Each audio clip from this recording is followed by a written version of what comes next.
네, 오늘 날주 본문인 예레미야서 43장에서는 어제에 이어서 남은 유다 백성들이 하나님 말씀을 듣지 않으려고 했던, 유다 왕국이 심지어 멸망했음에도 불구하고 하나님의 말씀을 듣지 않으려고 하는, 그리고 실제로 안 들었던 역사에 대해서 기록을 하고 있습니다. 어제 본문 42장까지만 해도 하나님께서는 하지 마라 라고 직접적으로 예레미야를 통해서 경고의 말씀을 전달해 주셨습니다. 그러면 이제 여기서 그 말씀을 듣고 하나님께서 하지 말라는 걸 안 하면 되는데, 오늘 43장에 보니까 하는 거예요. 그래도 하는 거예요. 분명히 하나님께서 하셨던 말씀이 무엇입니까? 어디로 가지 말라고 하셨습니까? 애굽으로 다시 가지 말라라고 하셨어요. 이 애굽으로 다시 간다라는 것은 제가 어제도 말씀드렸지만 하나님께서 이스라엘 역사 가운데 남겨두신 분명히 역사하셨던 그 사건, 큰 구원의 역사인 출애굽이라고 하는 것을 역행하는 일이라는 말이죠. 하나님께서는 그게 너무 싫으셨기 때문에 이 유다 백성들이, 유다의 남은 자들이 다시 애굽으로 돌아가는 것을 정치적 상황이고 뭐고 이게 이런 거 다 배제하고 하나님께서는 그게 싫으셨던 겁니다. 그럼에도 불구하고 순종하지 아니하였다고 하는 기록이 오늘 예레미야서 43장에 나오죠. 7절 우리 한번 읽겠습니다. 다시 7절 읽겠습니다. 시작. 애굽 땅에 들어가 다바네스에 이르렀으니 그들이 여호와의 목소리를 순종하지 아니함이러라. 이렇게 분명히 하나님께서 예레미야 선지자를 통해서 말씀을 전달해 주셨는데도 불구하고 우리 읽지 않았지만 1절에서 6절까지 이 말씀을 눈으로 보시면 예레미야 선지자가 한 말을 자꾸 거짓으로 매도하면서 너가 거짓말을 한다, 하나님의 말씀이 아니라 다른 말을 하고 있다라고 매도하면서 애굽으로 어거지로 내려가는 장면이 나오는 것이죠. 근데도 또 재밌는 것은 예레미야 선지자가 또 이들이 하나님의 말씀을 듣지 않고 내려가는데 또 따라갑니다. 왜냐하면 예레미야에게는 이 불순종하는 백성들에게 끝까지 하나님 말씀을 전해야 하는 의무가 있었기 때문이었습니다. 그래서 애굽 땅에 들어갔는데 이 7절에 우리 읽었던 것처럼 어디에 도착했다라고 합니까? 지명 다바네스라고 하는 곳에 이르렀다. 다바네스는 이 애굽과 이 옛날에 유다 땅, 이 가나안 땅의 이 접경 지역에 있는 도시예요. 우리나라로 치면 좀 그렇죠. 이제 한반도가 전체 우리 땅이라고 생각한다면, 우리 대한민국 헌법에 따르면 이북 땅도 우리나라의 땅인 거 아시죠? 그런 걸로 친자하면 중국과 우리나라 한반도 최북단의 접경 지역이 신의주 이 정도 되겠습니다. 신의주 이런 식으로 강만 넘으면 바로 큰 도시가 있는 거죠. 그런 것처럼 애굽 땅에 들어가서 다바네스에 이르렀다라고 했을 때 이 다바네스는 애굽 지역에서 가장 큰 지역이었습니다. 크면서도 애굽에서도 그 국경 도시인 거죠. 국경 도시. 가장 크다고 하면 수도보다는 작겠지만, 아무튼 나름 좀 큰 도시였습니다. 그러니까 여기 도착했을 때 이 유다 백성들의 마음이 어떠했겠습니까? 한숨 돌렸겠죠. 이제 됐다 싶었겠죠. 왜냐하면 그 가나안 땅, 그러니까 이 유다 지역에 살았을 때는 거기는 누구의 통치권역입니까? 바벨론 느부갓네살 왕의 통치 권역이었죠.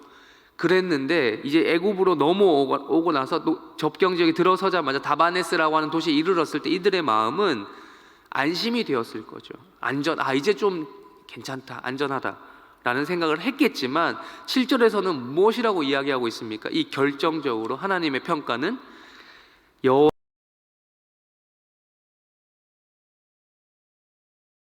여기서 볼 수 있는 것은 이 유다 백성들은 여전히 현실에 안주하고 있다. 어떤 정치적 상황, 하나님 말씀보다도 먹고 살기 위한 그들의 판단, 그들의 정치적인 현안을 바라보고 하는 것에 더 급급하고 있다더라라는 것입니다. 하나님 말씀 순종하는 것보다 거기서 누릴 수 있는 당장의 유익들, 안전함 등을 추구하고 있다라는 것을 우리가 확인할 수 있는 것입니다. 그러나 하나님께서는 그들의 안전을 어디서 찾기를 원하셨겠습니까? 그들이 스스로 찾기를 원하시는 것이 아니라 옛날 구약 창세기부터 쭉 이어져 오듯이 그들의 안전은 어떤 주변의 환경이나 정치적 상황에 구애받는 것이 아니라 하나님 말씀을 순종하는 데서부터 오는 것으로 찾기를 원하셨다라는 것을 이 한 절만 봐도 우리가 알 수 있는 것이죠. 그리고 여기서 또 하나님 말씀이 끝나지 않습니다. 하나님 말씀 참 집요하죠. 우리가 하나님 말씀을 떠나려 살려고 하지만 우리에게 이걸 또 복이라고 표현하기에는 좀 적극적인 복은 아닐 수도 있겠지만 어쨌든 우리가 하나님 말씀을 떠나 살려고 해도 하나님 말씀 끝까지 우리를 쫓아오는 거예요. 예레미야가 유다 백성들이 마치 이게 하나님 말씀을 떠나서 살려고 애굽으로 갔는데도 예레미야가 쫓아오듯이 하나님 말씀은 우리가 때로는 하나님 말씀을 떠나 살려고 하는 우리 본성 가운데서 계속 쫓아오는 거예요. 이게 일종의 복이라고도 할 수 있겠습니다. 그 다음에 어떤 말씀이 이어지냐, 우리 8절 말고 이제 9절과 10절 이어서 우리 한번 읽어보겠습니다. 시작. 너는 유다 사람의 눈앞에서 큰 돌 여러 개를 가져다가 다바네스에 있는 바로의 궁전 대문의 벽돌로 쌓은 축대에 진흙으로 감추라. 잠시만요, 이 9절만 읽겠습니다. 네.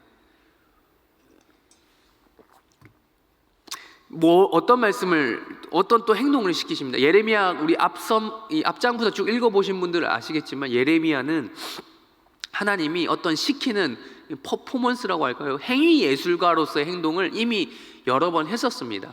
유다 땅에서 이렇게 포로로 그건 에스겔이네요. 예레미야는 또 다른 행동을 했지만 어쨌든 여러 가지 또 등등의 이 선지자의 특징 중에 하나가 이 하나님이 시키시는 행위 예술가들, 저기 어디 홍대나 이런 데 가면 있잖아요. 그런 데 젊은이들 가면 막 해놓고 이해할 수 없는 행동들을 하는 경우 있잖아요. 판을 깔아놓고.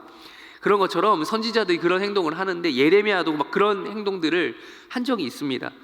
근데 하나님께서 이 가나안 땅에서만, 이 유다 땅에서만 그런 것들을 시켰던 것이 아니라 지금 애굽으로 가서도 어떤 특정한 행동을 시키시는데 그것이 무엇입니까?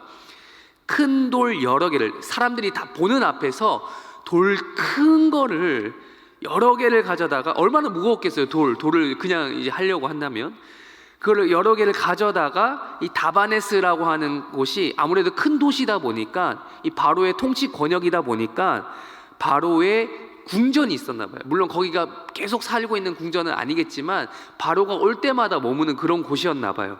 거기에 대문에 벽돌로 쌓은 축대가 있는데 거기에다가 가져다 놓고 진흙으로 그걸 덮으라는 겁니다. 감추다는 말이 이제 진흙으로 덮으라는 거죠. 예. 이게 어떻게 티가 안 났는지는 모르겠는데 그걸 보고 애국 사람들이 가만히 내버려 두지는 않았을 것 같은데 어쨌든 이런 행동을 시키십니다. 감추라는 거예요. 근데 이것이 무엇을 상징하느냐? 10절 우리 또 읽겠습니다. 시작. 그리고 너는 그들에게 말하기를 만군의 여호와 이스라엘 하나님께서 이와 같이 말씀하시되 보라, 내가 내 종 바벨론의 느부갓네살 왕을 불러오리니 그가 그의 왕자를 내가 감추게 한 이 돌들 위에 놓고 또 그 화려한 큰 장막을 그 위에 치리라. 이 돌이 무엇입니까? 이 돌은 기초석이 된다라는 거예요. 기초석. 무엇의 기초석입니까? 느부갓네살 왕, 지금 바벨론의 통치권자 이 느부갓네살 왕이 이 애굽 지역인 다바네스까지는 이르지 못할 거라고 모두가 생각하고 있는데 그게 아니라는 거예요. 그게 아니라 거기 기초석, 그 위에 느부갓네살 왕, 바로의 궁전이라고 할 수 있는 이 궁전에도 느부갓네살 왕의 통치가 포함이 될 것이다 라고 이야기하고 계시는 거예요. 미래의 일을 여기서 또한 예언하고 계세요. 이미 유다 왕국이 멸망하기 전부터 하나님께서는 계속 이야기하셨죠. 그런데 유다 왕국이 멸망하고 난 이후에도 계속 하나님께서는 예언 사역을 예레미야를 통해서 하고 계시는 겁니다. 그래서 그것을 덮게, 여기서 좀 주목해야 될 표현은 감추라고 하는 표현이죠. 감추라. 그 돌을 가져다 놓고 진흙으로 덮으라고 하는 거거든요. 숨기라는 것이죠. 숨기라. 언젠가는 그 숨기어진 그것이 어떻게 된다라는 거예요? 드러난다는 거예요. 지금은 덮여져 있지만 언젠가는 때가 되면 다 드러난다는 거예요. 우리 이런 말이죠. 진실은 언젠가, 지금은 덮여져 있어도, 지금 감춰져 있어도 언젠가는 어떻게 된다고 합니까? 드러난다는 거예요. 하나님 말씀의 특징이 그거 아닙니까? 지금 많은 사람들이 밝히 알지 못하는 게 하나님 말씀이에요. 이 말씀은 말 그대로 믿음이 있는, 신앙이 있는 우리만 알고 믿는 거죠. 세상 모든 사람들이 이 말씀을 진리로 받지 않잖아요. 그런데 하나님 말씀이 언젠가는 어떻게 됩니까? 그 말씀이 성취되고 말씀이 드러나잖아요. 이 말씀의 특징을 지금 여기서 이야기해주고 있는 겁니다. 지금은 그 돌이 감추어져 있어서 이 돌이 뭐지? 하지만 뭐 돌인지도 아닌지도 모르죠. 흙으로 덮여져 있을 테니까. 흙으로 덮여져 모르는데 그것이 언제가 때가 되면 바벨론 왕 느부갓네살이 애굽을 정복하는 그때가 오면 거기 진흙을 다 파헤쳐지고 이것을 이 기초석으로 삼아 거기에 바벨론 왕의 왕좌가 거기 위에 서게 될 것이다. 이것은 하나님 말씀의 특징을 우리에게 보여주고 있는 것입니다. 하나님 말씀이 언젠가는 다 드러나게 될 것이다 라는 거예요. 우리 오늘 또 다른 날주 본문인 시편 18편 한번 찾아보겠습니다. 시편 18편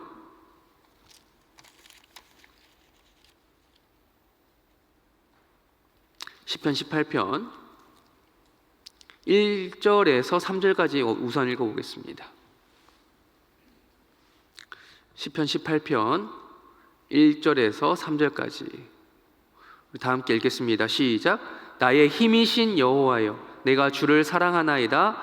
여호와는 나의 반석이시요 나의 요새시요 나를 건지시는 이시요 나의 하나님이시요 내가 그 안에 피할 나의 바위시요 나의 방패시요 나의 구원의 뿌리시요 나의 산성이시로다.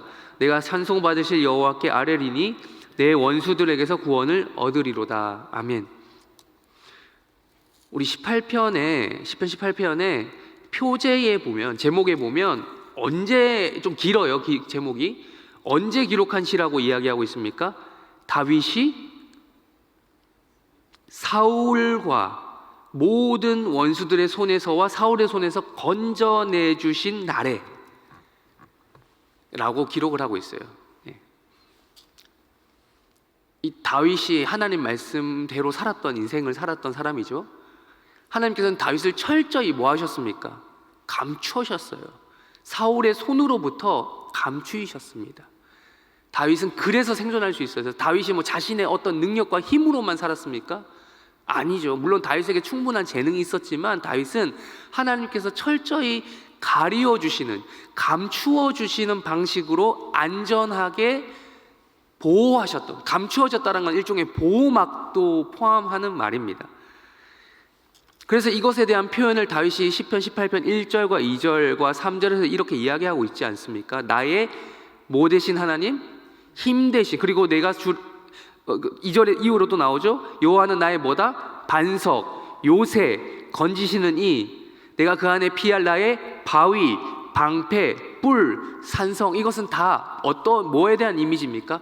보호에 대한 이미지예요. 그 안에 있으면, 감추어져 있으면 살아날 수 있다라는 거죠. 그 누구보다도 다윗이 이것을 경험한 사람이잖아요. 숨겨. 하나님 말씀이 아까 그 예레미야서에서도 볼 수 있듯이 하나님 말씀이 감추어져 있듯이 이 다윗 또한 감추어 주심으로 말미암아 생존할 수 있었던 사람이었던 거죠. 그것에 대한 고백을 지금 다윗이 시편 18편을 통해서 하고 있는 거예요. 내가 3절에서 보시면 내가 찬송받으실 여호와께 아뢰리니 내 원수들에게서 뭘 얻었다? 구원을 얻으리로다. 구원을 얻은 자예요. 이러니 다윗이 1절과 같은 고백을 하지 않을 수 있겠습니까?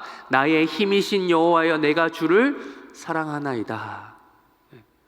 하나님이 자신을 보호하시고 자신을 사랑하는 걸 아는 이 다윗은 이러한 고백을 할 수밖에 없었던 것입니다. 이러한 고백이 오늘 예배에 나오신 여러분들의 있기를 주님의 이름으로 축원합니다. 주를 사랑하나이다 라고 하는 고백이 오늘 이 새벽부터 기도하러 나온 여러분들 가운데 기도를 통해서 나오기를 바랍니다. 그러면서 6절에서 이렇게 이야기했습니다. 우리 6절도 다 같이 함께 읽겠습니다. 시편 18편 6절입니다. 시작. 내가 환난 중에서 여호와께 아뢰며 나의 하나님께 부르짖었더니 그가 그의 성전에서 내 소리를 들으시며 그의 앞에서 나의 부르짖음이 그의 귀에 들렸도다. 아멘. 어느 중에서도 하나님께 아뢰는다고요? 환난 중에도. 우리가 평시에도 이 중에는 뭐 기도하러 나오신 분들 중에 평온한 분들도 계시죠. 평시에도 하나님께 부르짖겠지만 특별히 언제요?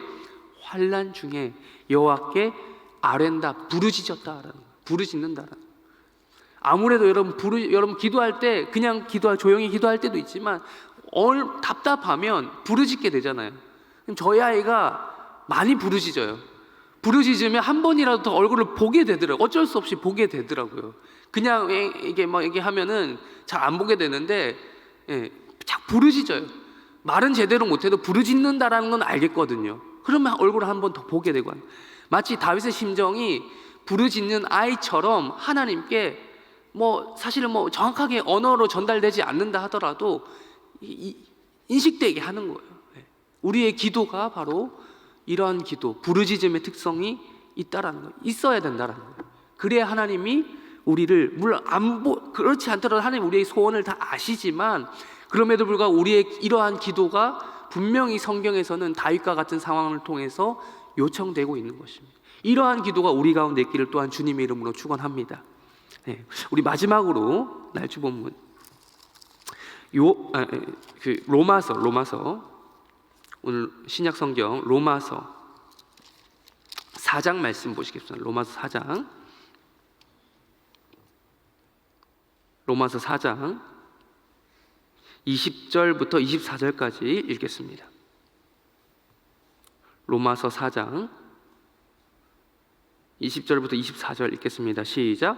믿음이 없어 하나님의 약속을 의심하지 않고 믿음으로 견고하여져서 하나님께 영광을 돌리며 약속하신 그것을 또한 능히 이루실 줄을 확신하였으니 그러므로 그것이 그에게 의로 여겨졌느니라. 그에게 의로 여겨졌다 기록된 것은 아브라함만 위한 것이 아니요 의로 여기심을 받을 우리도 위함이니 곧 예수 우리 주를 죽은 자 가운데서 살리신 이를 믿는 자니라. 아멘. 이것이 누구에게만 제한된 게 아니라고요? 아브라함에게만 해당되는 말씀이 아니라 누구에게도 허락된 말씀이다? 우리도 위함이다. 믿음이 없어서 하나님의 말씀은 철저히 감추어졌죠. 우리가 그 다윗처럼 감추어진 인생인데 말씀은 언젠가 드러나게 될 것인데 말씀이 당장 드러나지 않는다고 해서 뭐가 없으면 안 된다고요? 20절에 믿음이 없으면 안 된다고. 아브라함이 100세까지 기다려서 말씀의 성취됨을, 그 말씀이 드러나는 것, 덮여졌던 것이 훤히 드러나는 것을 경험했던 것처럼 우리도 그때가 언젠지 100세인지 101살인지 200살인지는 모르지만 믿음이 없어서 하나님 약속을 의심하지 않은 것처럼 다 때가 있겠구나 싶어서 하나님의 말씀을 믿는 거예요. 아브라함처럼. 근데 그 말씀이 누구에게만 제한된 게 아니라고요? 아브라함에게만 해당되는 것이 아니라 누구에게도 해당된다고요? 예수를 믿는 누구요? 우리에게도. 그렇습니다. 오늘 설교를 정리합니다. 첫 번째로 환난 중에 믿음이 약해지지 마시기 바랍니다. 그리고 하나님의 약속을 아브라함처럼 의심하시지 마시기 바랍니다. 우리를 위하여 죽으신 예수 그리스도 한 분만 바라본다면, 그분을 믿는다면 앞서 얘기했던 예레미야 감추어진 그 말씀이 언젠간 드러나게 될 거라는 그 믿음이 우리 가운데 있다면 끈기 있게 지금 당장 기도하기 싫고 기도했는데도 안 들으신다는 포기하고 낙심하고 싶은 그 마음 가운데서도 하나님이 언젠간 때가 되면 우리의 환난 중에 부르짖을 때 들으시겠구나 라고 하는 그 믿음이 우리 가운데 있기를 주님의 이름으로 축원합니다. 이러한 기도를 통해서 우리가 하나님과 오늘 새벽에도 깊은 교제 시간 되시기를 주님의 이름으로 축원하며 설교를 마칩니다. 주기도문으로 기도하고 각자 기도하시다가 때가 되면 돌아가시기 바랍니다. 기도하겠습니다. 하늘에 계신 우리 아버지여, 이름이 거룩히 여김을 받으시오며 나라의 마옵시며 뜻이 하늘에서 이루어진 것 같이 땅에서도 이루어지이다. 오늘날 우리에게 일용할 양식을 주옵시고 우리가 우리에게 죄 지은 자를 사하여 준 것 같이 우리 죄를 사하여 주옵시고 우리를 시험에 들게 하지 마옵시고 다만 악에서 구하옵소서. 대개 나라와 권세와 영광이 아버지께 영원히 있사옵나이다. 아멘.